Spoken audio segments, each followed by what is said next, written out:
The Newfound Area School District, NASD, comprised of the communities of Alexandria, Bristol, Bridgewater, Danbury, Hebron, Groton, and New Hampton, have noted a steady decline in our student population over the past several years.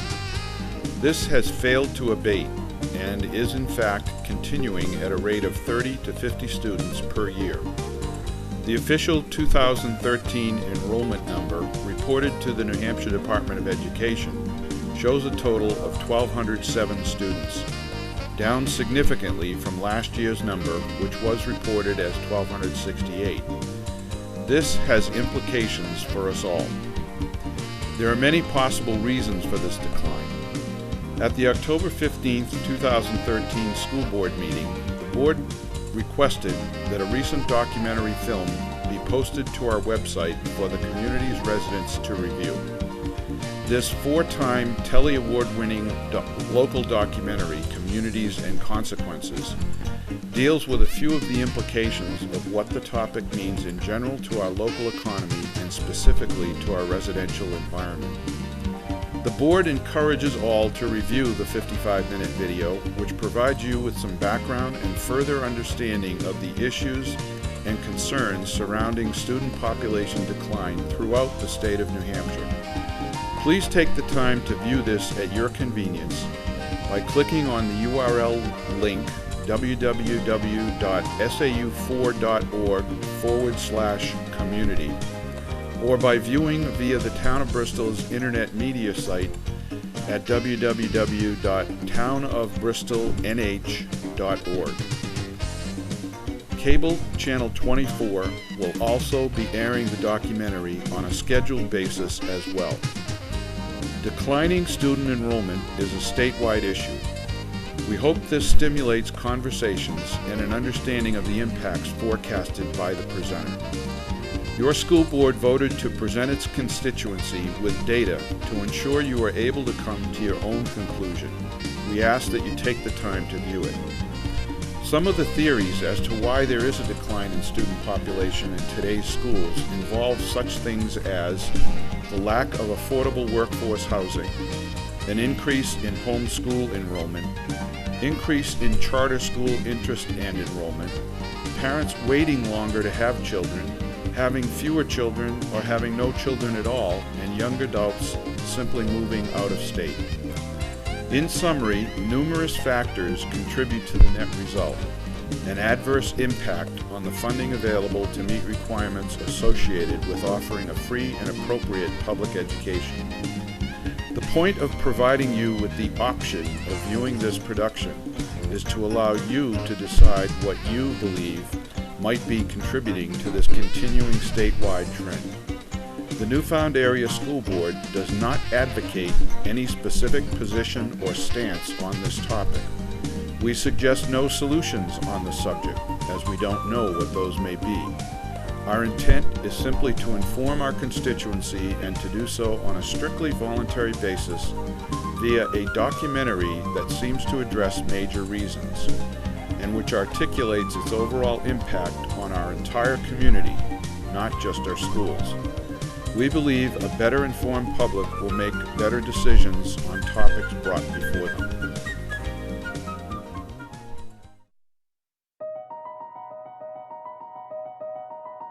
We are a graying state.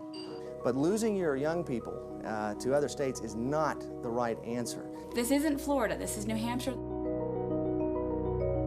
What happens when the dominance of elderly starts to vote against things that are at the core of the value system of families. If you look around, a lot of towns are struggling with workforce housing. To actually go through with it and leave, it's really tough. Children are the key to the development of society and the perpetuation of our communities. To outcast them is a travesty.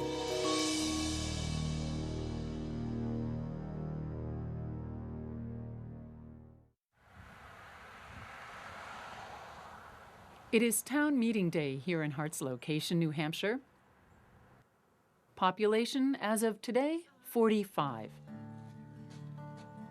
10, 6, secret society in here.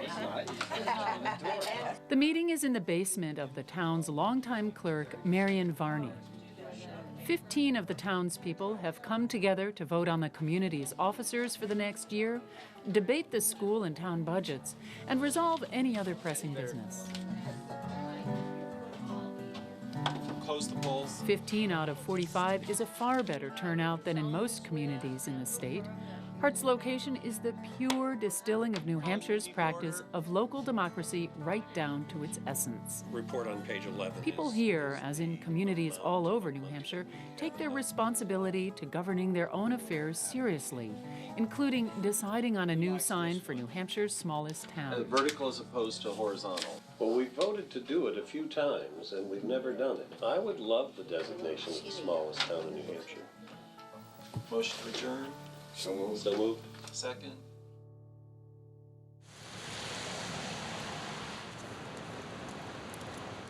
Go into any number of communities across New Hampshire, and you'll see the same spirit of coming together as a community to make decisions. It's a scene that has been witnessed for well over 2 centuries. Along with the crock pots and Girl Scout cookies, there are often spirited debates on how to move the community forward while preserving the quality of life that draws people here. If you want a flavor of the unique character of New England and New Hampshire, come to town meeting.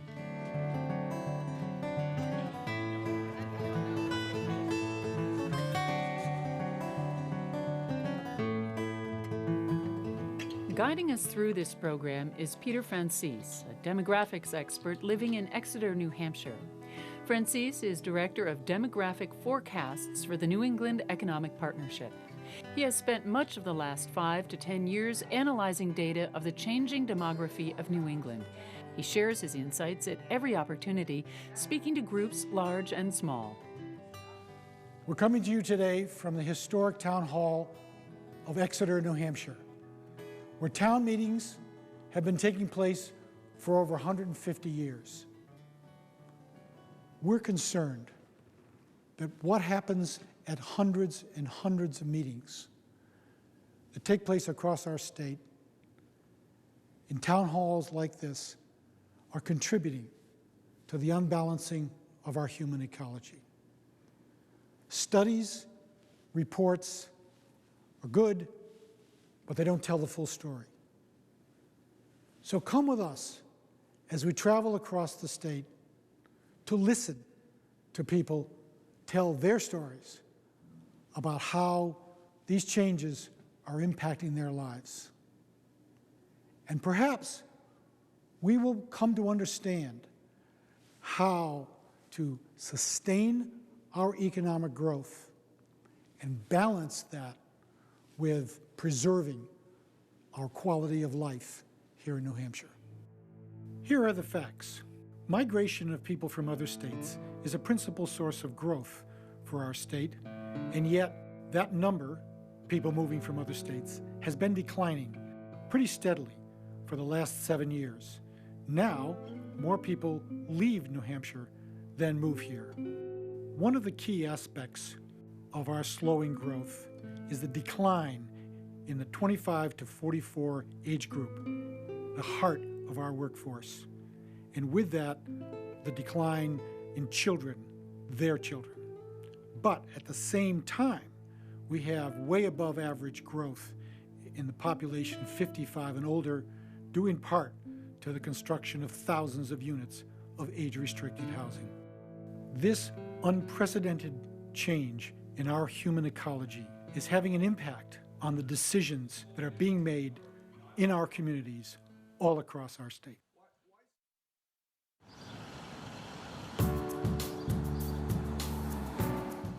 Nowhere has the debate about the future direction of a community become more heated than in Marlborough, a community of 2,100 residents in western New Hampshire, located just outside of Keene. At issue is the need for a new, or at least heavily renovated, school, which the New Hampshire Department of Education has threatened to close unless it is either replaced or quickly brought up to code. What is the situation today? What we wanted to study was A, or just a needs-only renovation. Right. B, needs and wants. Right. And then, you know, C, what would a new school cost? Sure. Because we thought people would say, well, if we're going to spend this many millions on a renovation, how much would a new school cost? We toured the K through 8th grade school on the day the community would be voting for the 7th time on whether or not to build a new school. So this is the library for 200 kids. It is, and we were told by the architects that we really needed to make sure that the books were on the sides of the room because they really felt that structurally the weight would be more than this building could handle. If a new school passed, it would be located on this parcel of land across town. But in order to replace the school, a 2/3 majority vote would be needed for the bond. Yet only 1/3 of the voting households in Marlborough have any children. One of those households in Marlborough with a school-aged child is the Wellbargers. For the Wellbargers, the prospect of a new school attracted them to Marlborough from Ohio. John Wellbarger retired from 20 years in the Marines and 2 tours in Iraq. New Hampshire seemed perfectly suited to the Wellbargers' outdoor lifestyle. I love to hunt and fish. I've been doing it basically since I was his age. Now it was a chance to do something that I'd want to do, give back to the childhood that I had, and be able to involve him in that. And New Hampshire provided that. Money started to get tight, and with him commuting so much, gas was a huge issue for us. And then the issue with the school came up, and that was where it was brought to a head for me, where maybe we need to look at something else, find another job somewhere else where we can afford a house and work in the same area, community. I mean, at the end of the last vote, I was in tears. And my friend said to me, she goes, "Don't cry, you said you weren't gonna cry." And I said, "It's huge." And here, I'm getting tired. But it does. It depends on the school, whether or not we stay here. That's huge, number one. And I'm not the only family that it depends on. There are several families in this town who have said, if this school does not pass, we will not stay. We will leave. It's the older generation that doesn't want to change.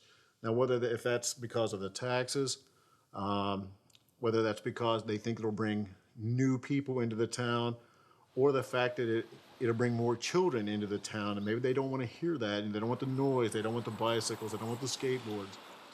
If the new school does not pass, I have a feeling that this town will become a retirement community. Unfortunately, I think the elderly people are going to see their taxes going up regardless, so. Ken Kerber, chair of the Marlborough Planning Board for 17 years, led the opposition to building a new school through an organization known as Marlborough Money Matters.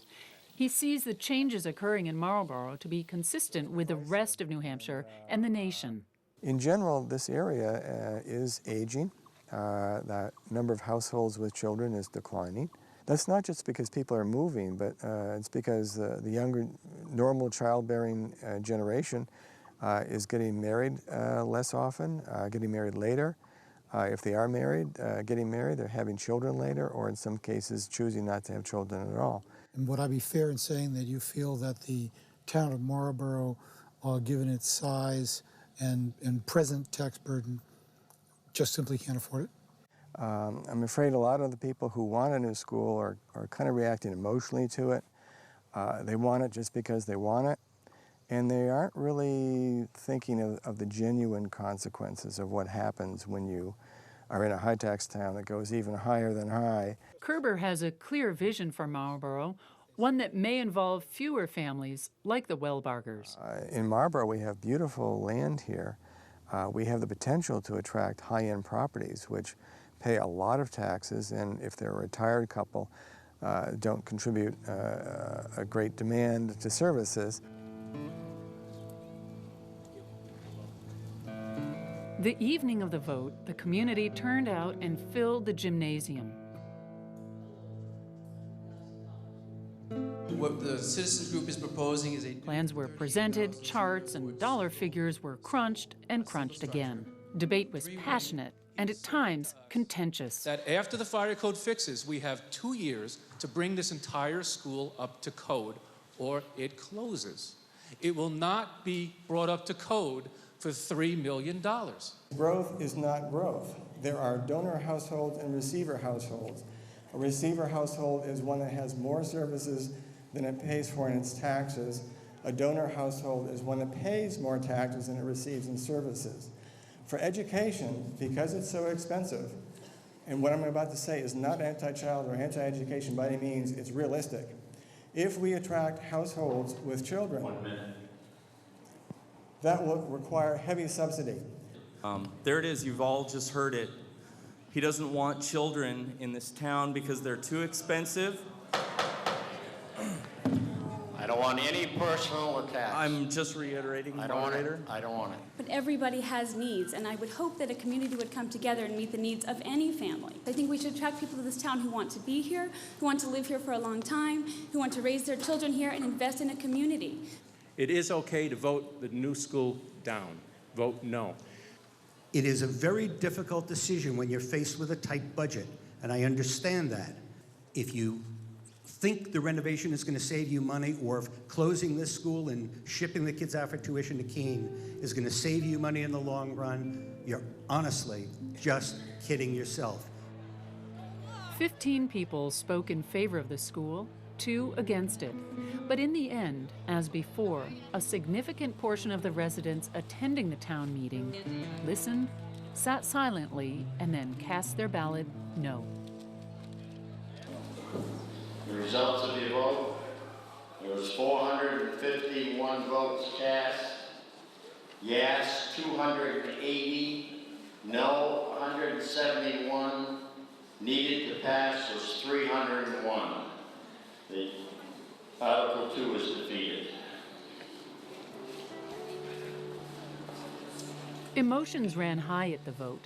A month later, we visited proponent Julie Farm to see how the community had moved on. Some of the anger has fizzled a little bit. There was so much emotion at that May 23rd vote, and we all have to move on with our lives. You can't focus on that kind of negativity. Well, this is the closest we've ever been to listing our house. We still haven't officially listed it. We showed it. If we stop having a school, it will be a community of retirees, which, again, that's valid if that's what the town wants to become, but it's not going to become a vibrant community. It's a retirement community in that case. Why did this happen in Marlborough? It happened in part because too many voters viewed a brand new school as an attractant to families with children. And over the past 10, 15 years, families with children have gone from being viewed as a precious community resource essential to the future to being a financial burden that many voters feel they can't afford. The problem with this is that it sends a message to the young people, to the young families, that they're no longer welcome in New Hampshire.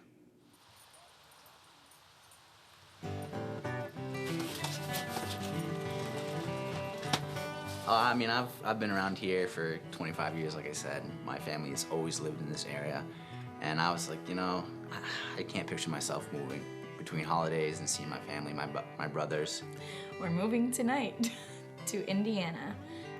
Gabe Washburn and Kate Preston are master degree teachers who believe their best bet for a future together is in the Midwest.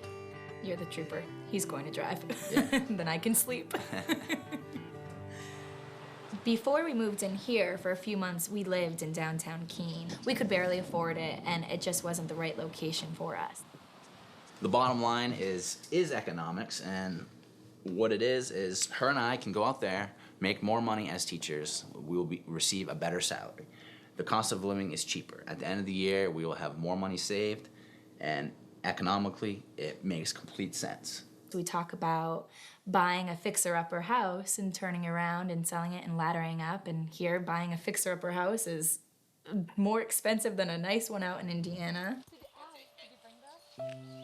To actually go through with it and leave, it's really tough.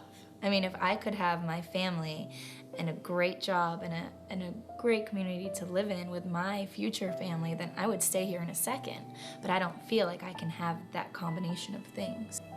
I love the state, but I love the state just because I've grown up here. I don't love it because of what's happening, what's going on in education, what's going on with the housing. To me, those aren't the things that are going to keep me here. It's those things, those small things that you may not have appreciated growing up, but now that you're leaving, those are the things that you're gonna think of the most. And if we could stay, we would, but you can't, so.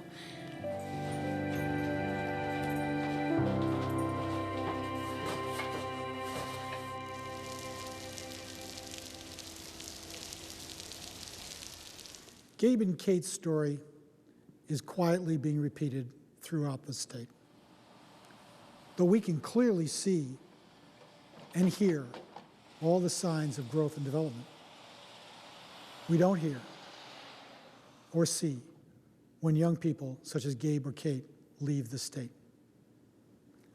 It's interesting how we do impact studies of any growth projects, but no one does exit interviews of the thousands of young people like Gabe and Kate when they leave us. But think about it.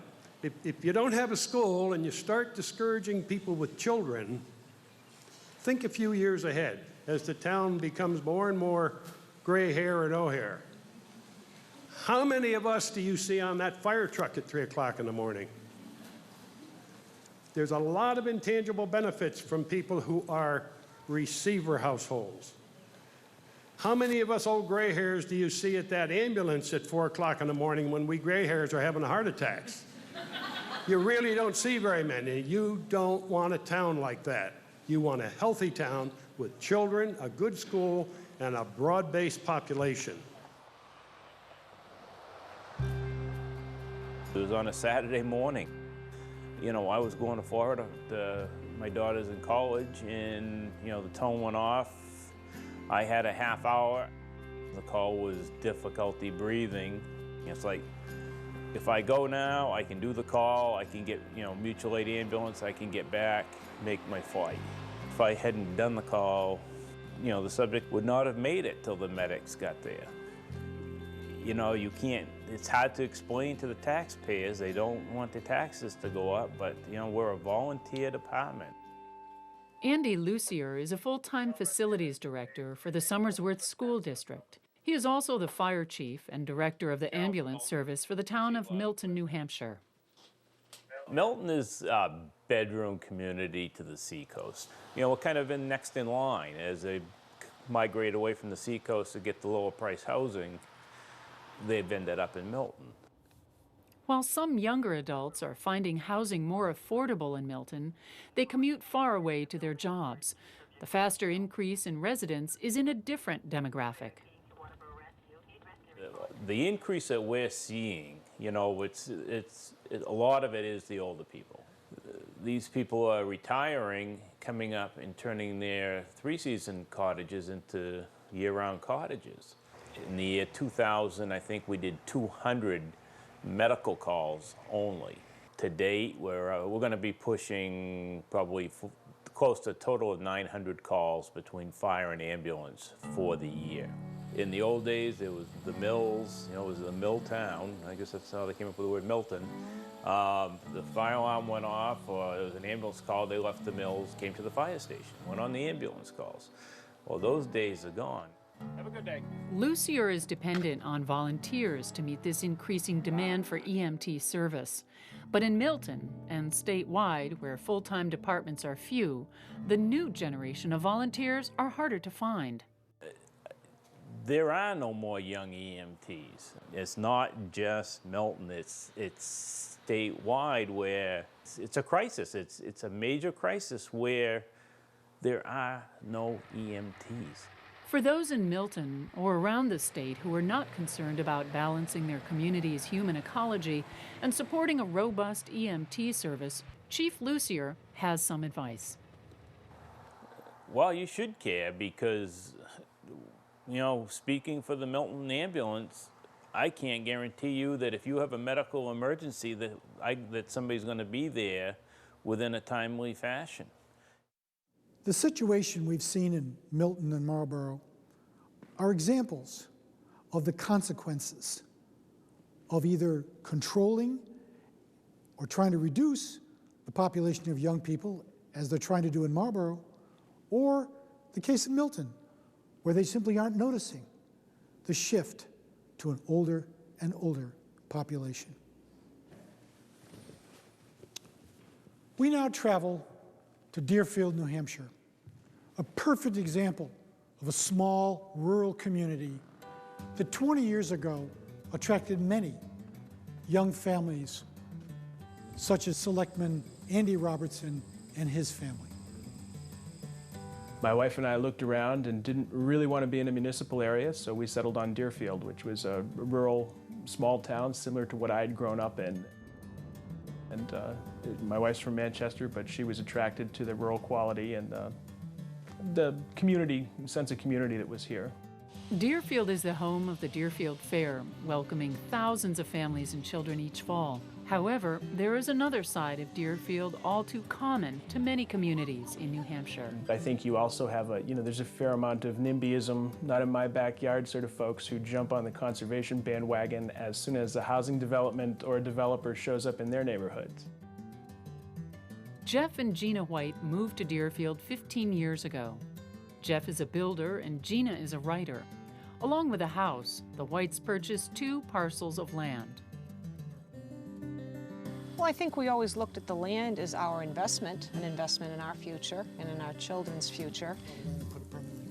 With plans to develop the land sometime in the future, the Whites also saw this as an opportunity to address a growing concern as they looked around their town. What's motivating you to do this? Well, we think there's a real need out there for it. If you look around, a lot of towns are struggling with workforce housing, and it seems like we're missing that demographic in this town. A lot of young families can't afford to move here.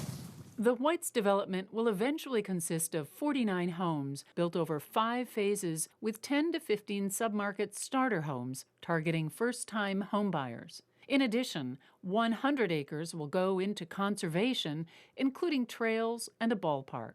Such a development is called an open space subdivision. I think going with an open space subdivision is really the best way to go. People don't need 3 acres of land, and I'd rather have a large 100-acre piece left untouched that people can go out and enjoy. Sure. And they'll all have part ownership of that. And of the 49 homes, how many would be workforce housing? We're hoping to do 10 to 15. 10 to 15, okay. We'd really like to do them all that Sure. way because I think there's a big need for that, but I don't think that'll be feasible. Okay. But as word of the Whites' development spread among their neighbors, the bonds of small-town community began to fray. This is a small community, right? How do they feel about this? I think in general there's still a very negative perception about workforce housing and the impact that will have on the town in regard to the schools mainly. Mary Carlin and her husband are the Whites' neighbors and abutters to the project. The Carlins moved to Deerfield 4 years ago, escaping the traffic and congestion of Manchester. One of their first concerns with the development is the impact it will have on the school. But the school is over capacity, way over capacity. And so I do think that 50 houses, I don't know what the demographics will be, but they're bound to have a few kids in there. Once again, the assumption is raised that homes for families, especially workforce or starter homes, will bring in lots of children. However, the facts do not back up this fear of children flooding the schools from residential developments that are phased in over years. It's just not true. You don't get 3 or 4 kids in a house that size anymore. You get a young couple trying to start a family that probably don't have any kids. In an effort to make the 10 to 15 starter homes more affordable, the Whites petitioned the Select Board to potentially forgive some impact and land use transfer fees on these sub-market price homes, an idea that did not sit well with a community already facing a high tax burden. The Whites later withdrew the request. It was perceived that that would be something that we would be pocketing. We tried to explain that there is a model available through New Hampshire Housing that there could be paperwork drawn up to see that that wouldn't be the case. Selectman Robertson, while agreeing with the Whites' goal of creating some more affordable housing for Deerfield, understands the resistance to a community willing to subsidize a private developer. You know, I think probably the hackles that were up the quickest were people that came to us and said, and this was the DRA's position too, you're not going to give private developers incentives to make more money in your community. However, Robertson also recognizes the irony of how communities often willingly incentivize age-restricted developments. That is a little bit of a bone of contention with me, because we do incentivize senior housing, and I think that it's essential that we have affordable senior housing in our community for the seniors in our community. But I think what you'll find is that quite often the people that take advantage of your incentivized senior housing are people from afar, not from within your community, in some cases not even from within the state. Some within the community don't hesitate to voice specific reasons for stopping all development. It troubles me that people are so brazen about it. You know, no one is suggesting this in sort of cloaked terms. They're happy to stand right up and say, we've got to do something about young families moving here. Let's put that land in conservation so it doesn't get developed, or let's change the zoning laws. Now, I don't know if you're all like me, but you want your taxes lower. I mean, deer and squirrels don't need schools, they don't need fire, and they don't need police protection. I was reading the planning board minutes a few months ago and was really surprised to read a little blurb from one of the planning board members who had proposed adjusting zoning regulations so that we would keep the number of children in the community at a static level or below. That way we'd never be troubled by increased school expense. And that kind of thing, to me, it's just not healthy.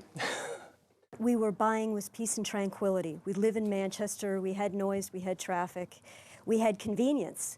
And we knew that coming to Deerfield, it's a commuter town, and we would be on the road, but there'd be peace and quiet and natural beauty. The only thing Deerfield has to offer people is peace and tranquility. And that's gonna get sold out. And then I bet you nobody's gonna come live here, because it's not just a question of getting built out. It's a question of, why do I need these taxes in this commute if I don't get anything for it? I'm troubled by it, but you know, I have certainly heard at meetings, we've raised our children. We did that in Massachusetts. We didn't move here to pay for schools. People were having meetings at their houses with the idea of brainstorming to come up with ideas to stop it. Legal or illegal. With their project now in the early phase of development, the Whites still hold on to the goal of attracting more younger families to Deerfield, though fewer starter homes may be included in the project. We have a vision here with this land that you will have a ball field area, you'll have a conservation area, you'll have moderate income homes that can have the opportunity to be able to ride a bike down the street to a ballpark and then go on to some trails behind their home. I mean, there's a community here we want to establish that we feel is a good thing, but there are other people that will just not agree with that no matter what we try to do. Opposition to the Whites' proposal is rooted in the belief that any workforce or starter homes will spike their property taxes, and that any development will destroy the rural character of the small community that they live in. There's also the belief that buying open space specifically to prevent certain kinds of development will save them money on their school taxes. 1980. Paul Boffinger is considered by many to be the modern-day father of conservation in New Hampshire.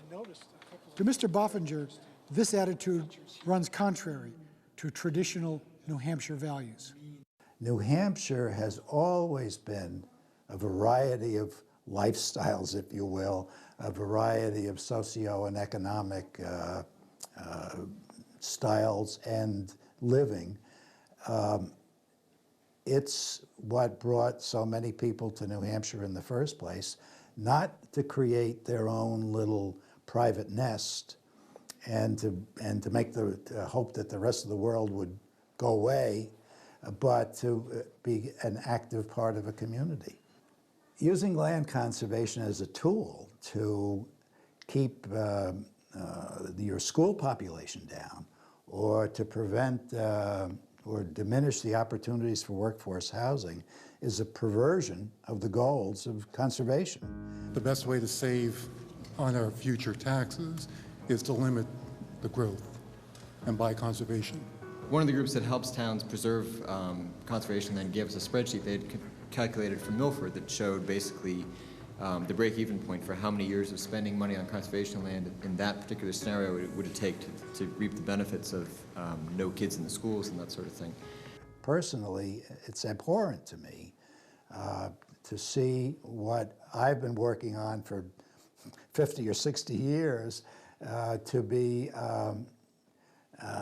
used in a manner that I think just does, number one, it doesn't make any sense, and number two, I think people are wrong to think that their property taxes are going to go down because of land conservation.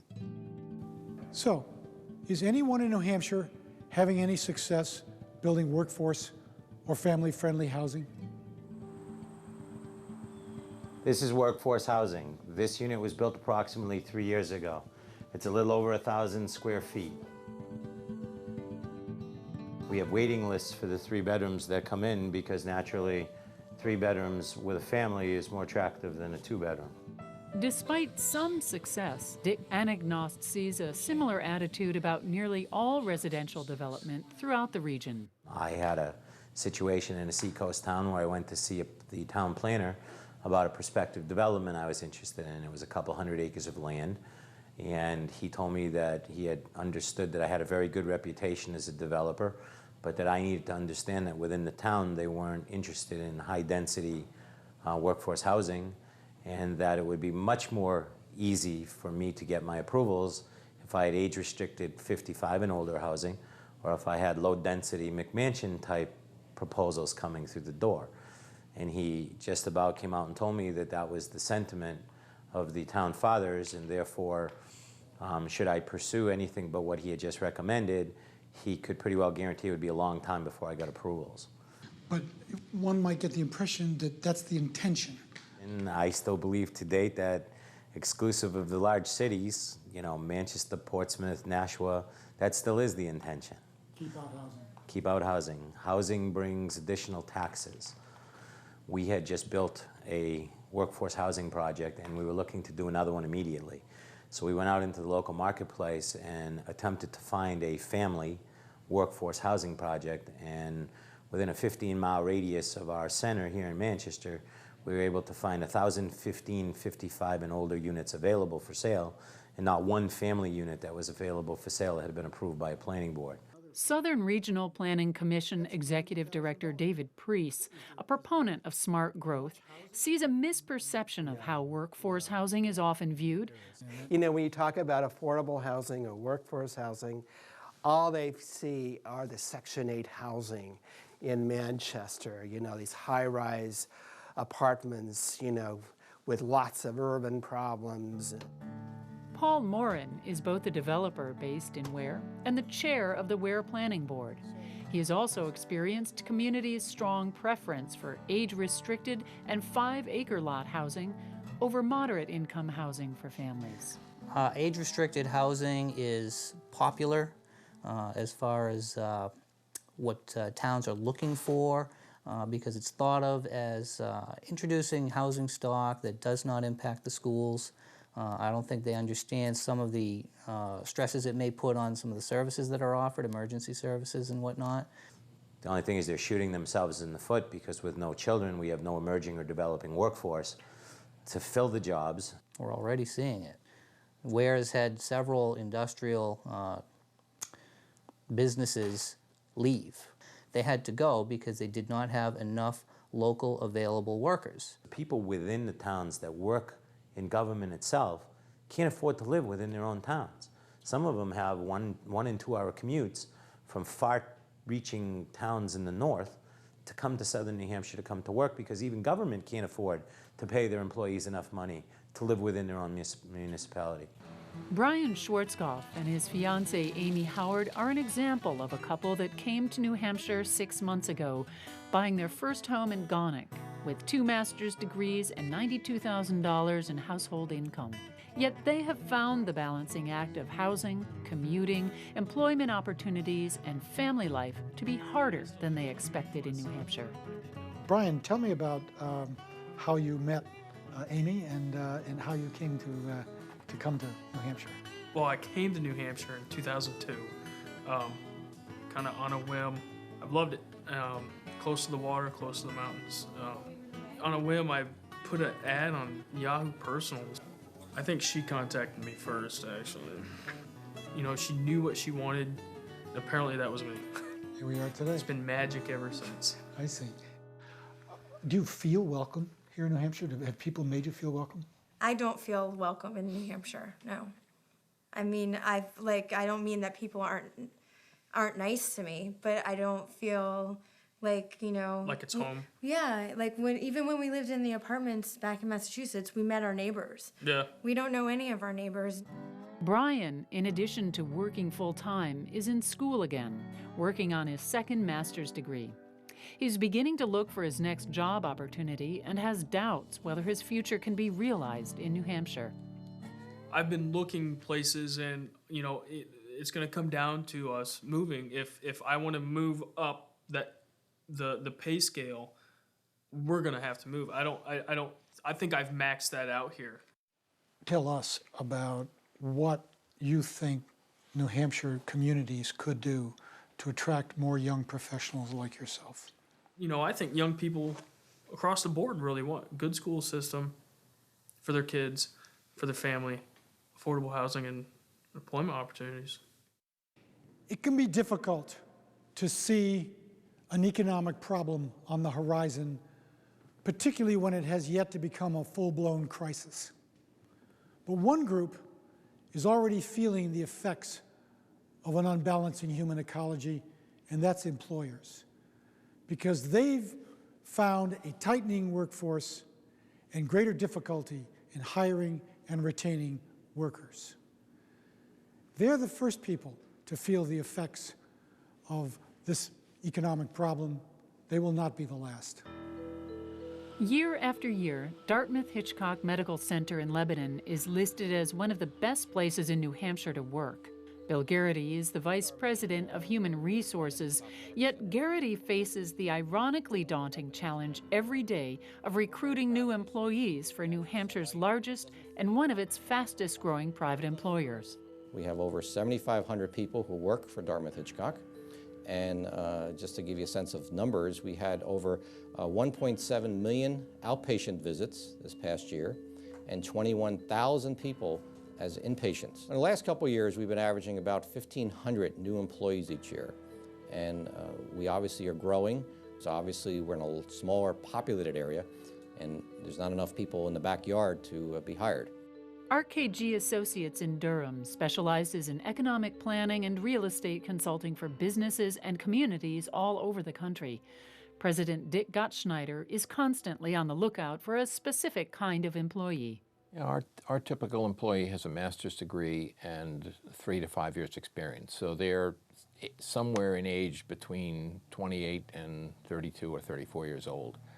They're typically married. They're typically looking to put roots down somewhere. That's difficult to find. It's difficult, you know, even if we paid them $40,000 or $45,000 a year to start, they can't buy a house in this area.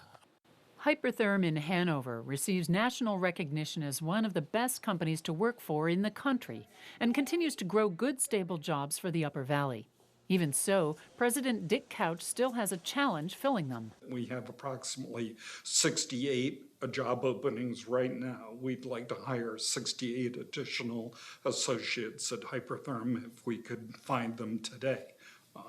And this is kind of a constant struggle for us. We have more and more employees driving an hour plus to get here. And we've had a number of experiences where people who are very interested in working for us, they can't find housing, we lose them. I was definitely getting responses from candidates even after offering the position that they could not take the position because of housing.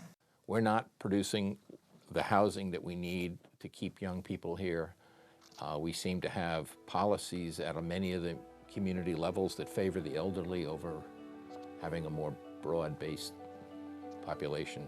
We're not really thinking about the fact that we need people at all age levels and all income levels and all skill levels to service a healthy economy. We just seem to be oblivious to that. Well, let's say Durham decides to all of a sudden build, workforce housing en masse, or Dover does, and they'll say, well, why should we do it to benefit the region, and yet we pick up all the costs? The impact of having this unbalance is going to be tremendous unless we correct it, unless we bring in affordable housing and get our wages up to a point where it retains the graduates that we are now losing. Concern over the current and future New Hampshire workforce and how to connect New Hampshire college graduates with career opportunities in New Hampshire is drawing the attention of our college and university institutions. The New Hampshire Business and Industry Association recently held a full-day event to tackle the issue. Dr. Stephen Reno, Chancellor of the University System of New Hampshire, gave the keynote address and sat down with us afterwards. And so it's not surprising that this issue has begun to capture statewide attention and indeed leads to the session we are having today. The graying of New Hampshire, the workforce worries. How do you see that playing out, and what is your reaction to it, and are you thinking about this in terms of the impact on the university? New Hampshire is a wonderful place to live, and we do a very good job of marketing New Hampshire as a great place to come as a tourist. And those of us who live here know that it's a great place. But unfortunately, we make it difficult, unwittingly, I believe, for those young people who are about to graduate from college and are about to begin their career to see New Hampshire in the same light. We are a graying state. And if we don't do something to provide for the workforce that is going to be needed to replace the baby boomers, my generation, then we're going to find employers in an even worse circumstance than they are today. For many upcoming graduates, the prospect of staying in New Hampshire seems to equate in their minds with limited career choices and paths as well. Unless they are familiar with the job market in our state and know what opportunities exist and know how many of those points along their checklist can be checked off as being able to be satisfied, their assumption is going to be, we've got to go to Boston, we have to go to New York, Philadelphia, Los Angeles, Georgia, Atlanta, wherever. Global Relief Technologies in Portsmouth is a growing high-tech company. President Michael Gray is sold on New Hampshire for his business, but finds recruiting college graduates to be hit or miss. You know, I cannot explain it. I'm just running into it. I'll tell you that. I'm running into it. There are great jobs here at this company, for example, and yet we have had a difficult time in getting the word out. The way we've recruited most of our interns and our employees that have come out of the University of New Hampshire is sticking a notification on a board, pinning it up to a board. Pretty low tech. Pretty low tech. So, employers are responding to a tightening workforce, and the university system is trying to stem the outmigration of young graduates. Now it's time for communities to come together and talk about what their decisions are telling young people about coming to New Hampshire, living and working here.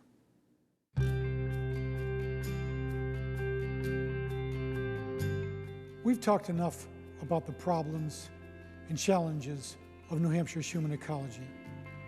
Do we have a list of top 10 solutions? No.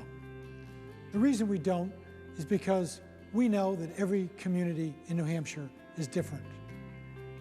Every town has its own unique issues, and none of those towns want us telling them what to do in any case. However, in traveling around the state, we have met some people and seen some projects that are clearly contributing to the rebalancing of the human ecology of New Hampshire.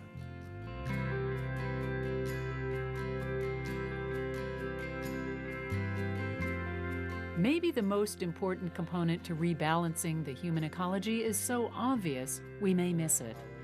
Young professional groups are popping up all over New Hampshire, These are motivated, educated, and engaged young adults who are not waiting for the older generations to make New Hampshire more available to them.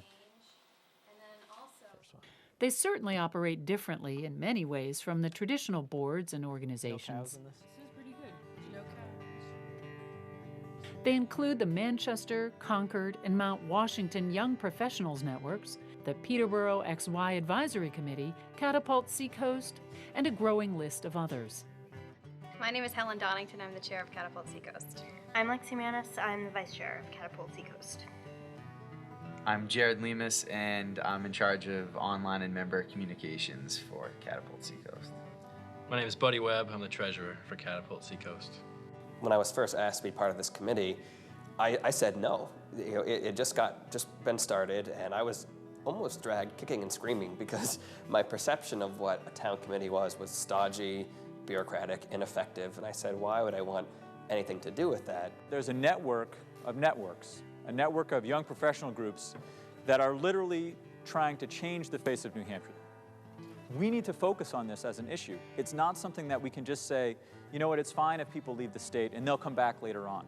Well, we're learning they're going to come back when they're 55.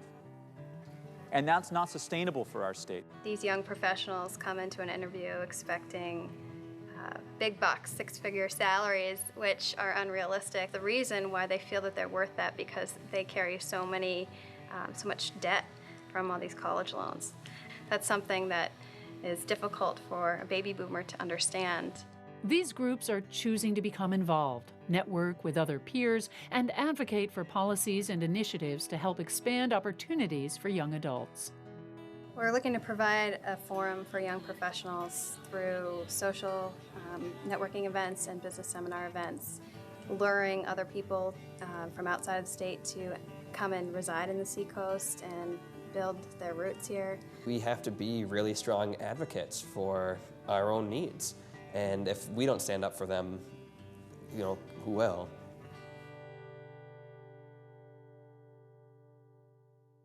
Do you have any specific programs that you're initiating or have already started in order to make these connections?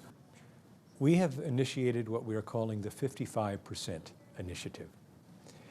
We know that roughly 50% of all graduates of our colleges and universities in New Hampshire, when they graduate, leave the state.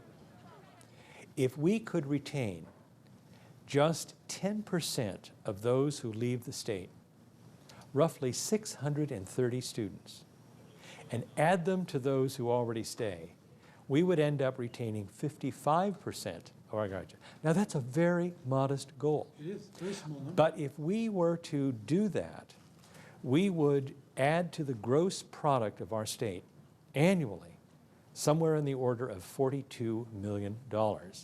Now, that's nothing to sneeze at, but we would also be helping employers find the qualified people they need. What occurs is, this being New Hampshire, is we're splintered groups. So there are programs that some are running that others don't know about, but there's not one place you can look that you can say, well, I'm a demographer, does somebody need one? We have a multiplicity of websites now. We have career websites at colleges and universities. We have internship websites. We have the HR websites at businesses. We have websites that are run by the state government and nonprofit organizations. It's a bewildering array of websites. So what really needs to occur, and the Jobs Cabinet has begun to address it, is there needs to be a centralization of information between employers and people looking for jobs. Let's bring them together in one perhaps super portal with a name that is recognizable, that is attractive, and conveys the impression right off the bat that here is where you can go to get timely information about why it's a good thing to think about being in New Hampshire. What are the job possibilities? What are the amenities of working in this state? Those kinds of things. I think that is one of the major tools that we can bring to bear.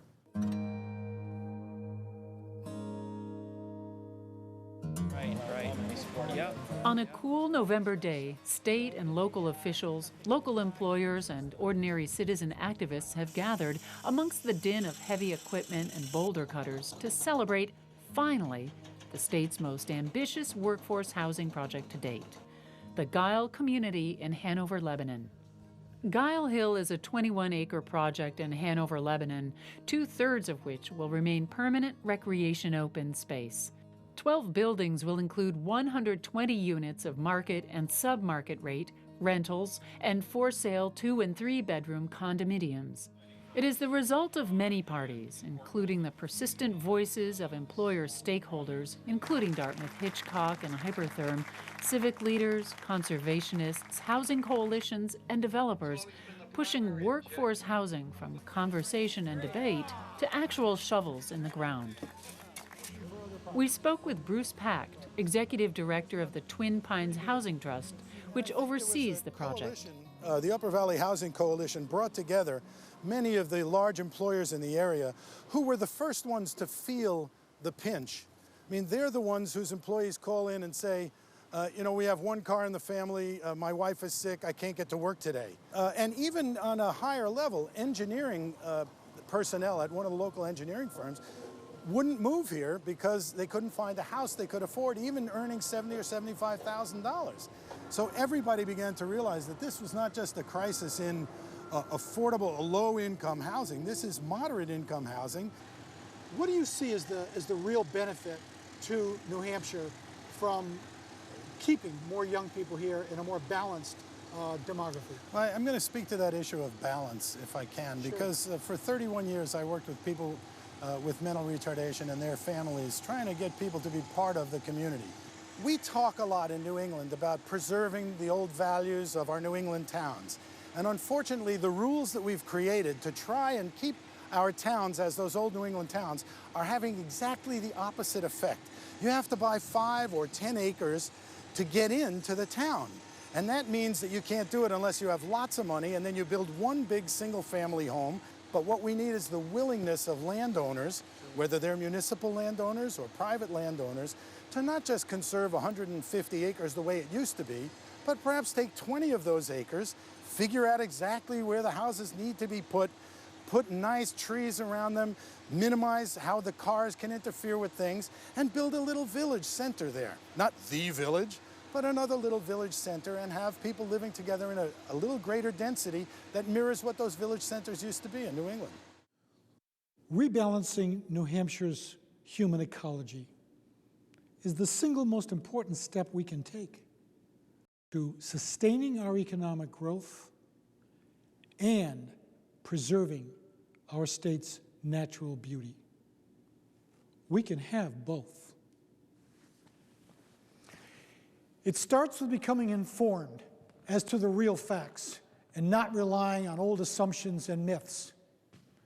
And then showing up at town meeting and speaking up to question those folks who propose policies that have tangible negative effects for our community, our state, and the region.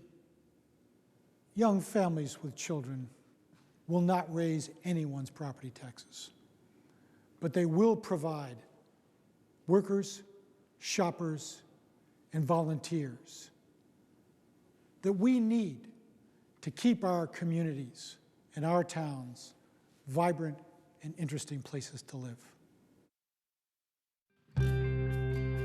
I think it's time to actually take some action, to stop talking and do something. If we can't afford homes, let's work with the town, identify land, let's build some affordable housing.